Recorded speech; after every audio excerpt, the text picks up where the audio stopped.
Sa mga anak mo, sino yung pag nagsabing mag-aartista siya, magugulat ka? Siguro si Lucho. Dahil? Kasi sa ngayon, napaka-athletic talaga ng ano niya, ng attitude niya. Sa pangkalahatan at pangkabuuan, napaka-disiplinadong bata, mabait bata, yung kumbaga, okay naman siyang gumawa ng mga TVC, especially kung gusto-gusto niya talaga yung produkto. Very honest yan. Kapag hindi niya type, hindi niya type. Kaya ang ano namin, Mars, sa lahat ng mga pumapasok na product sa mga bata, pag hindi pa nila nagagamit or nasusubukan, kailangan muna nilang subukan. Pagka hindi nila type, kailangan kong sabihin. Kasi hindi namin pagsisinungalingin yung mga anak namin para lang magkaroon ng produkto. Of course, trabaho yon. Of course, para sa future nila yon. Pero, yung pagsisinungaling para magustuhan ng isang produkto para lang, yun yung hindi talaga namin gagawin sa kanila. Kasi, it's not worth it na mag-instill ka ng kasinungalingan sa mga bata growing up. So, pagka halimbawa sinabi ni Lucho na, Mom, I think I wanna act. May mga 5 beats siguro ako matutulala. Or sabihin ko, itulog mo muna yan. Ikain mo muna yan, anak. So, usap tayo ulit bukas. Si Luna ang tingin mo? Or si Johan?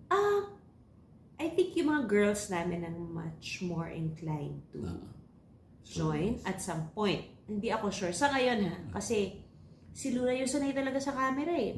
Ganon din si Johan. Si Johan ngayon, nasa magandang boses. Gusto niyang maging composer, gusto niyang maging music producer, singer.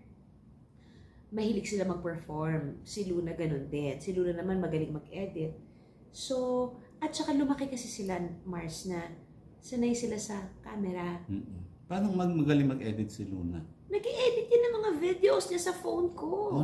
Meron pa siyang latag ng music and all.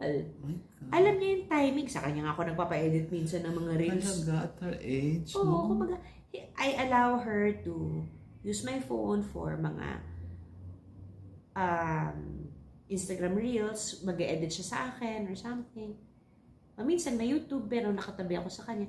Hindi naman kami sobrang mahigpit sa mga anak namin pagdating sa mga ganyan. Yung pagkakaroon lang ng sariling social media account ang medyo hindi pa namin pinapayagan. Lalo yung dalawang bata kasi wala pa silang 18 eh. So sinusunod namin yung